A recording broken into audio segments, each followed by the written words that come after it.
Let's transition here. Let's talk about Jayson Tatum here a little bit. Just a heartbreaking injury to a guy that is obviously at the top of his game, one of the best players in the NBA. Four straight All NBA teams, just got off winning that championship. It's well documented that I'm a big JT defender on the show for all the bad buzz that he gets.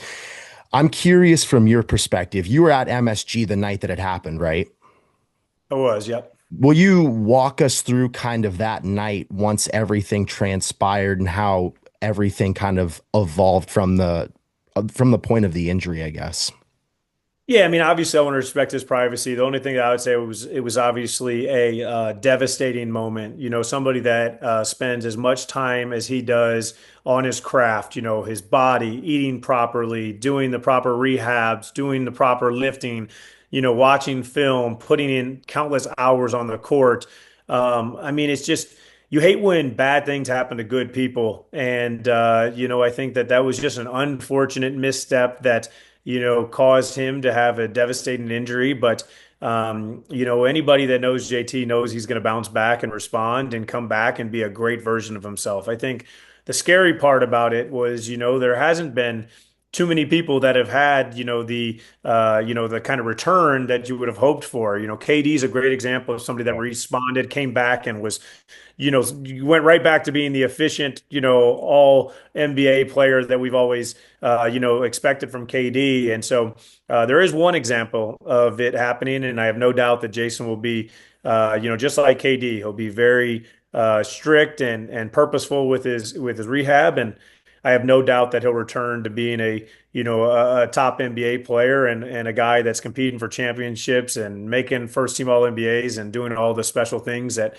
we've got almost accustomed to him doing, which is why sometimes he does get the hate, is just because people don't respect the greatness and kind of the winning at a high level that he's done for his entirety of his NBA career.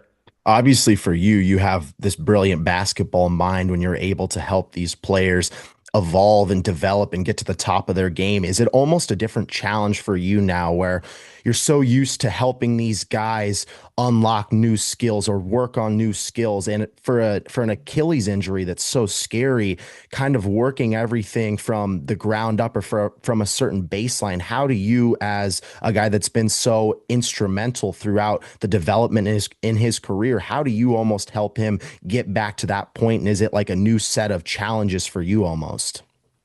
Yeah, I mean, what I look at it as is I always look at everything as, there's mental and there's physical. Physical, including the skills and stuff like that. Mental, just making sure that you're back at your best mentally too, emotionally, all those kind of things. And so I think the first part is, just being there as a friend. And I think the second part is then building back up the game. And then the third part is building up back up the confidence in your game. And I've went through this process with a lot. Zach LaVine had a serious knee injury and he had to rebound, and Joel Embiid has had a couple injuries where he's had to rebound. So this isn't the first time that I've went through this process. I think the first thing is just being there for them, as a friend, and them understanding like this sucks, but you're gonna get through. There's gonna be light at the end of the tunnel.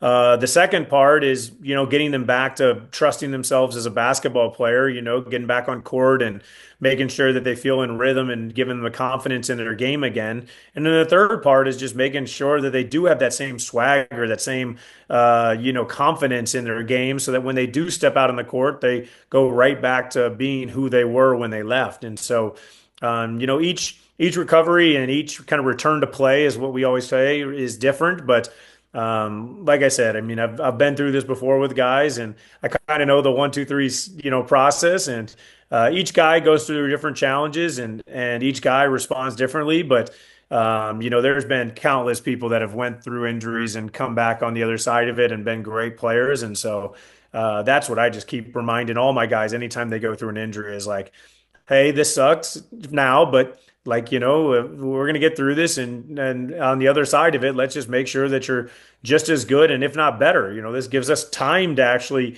work on different aspects of your game that maybe you didn't have time before. And so I'm always trying to be optimistic and positive and just reinforcing that, these guys are special for a reason, and so they're going to find a way to get back to being special. And I have no doubt that JT is going to be just as good as he is, and I think he'll be better.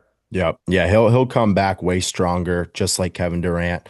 For you, how do you balance that fine line of, okay, I'm going to push you, I'm going to motivate you as hard as I can, but I'm also going to build you back up? You said, you've worked with Zach LaVine off that injury that he had, and Joel Embiid, the injury history that he's had. How do you balance that fine line of, okay, we got to get back to this spot. It's going to be as tough as possible, but we also know that you can do it and you're one of the best players in the world. Like, how do you balance that fine line?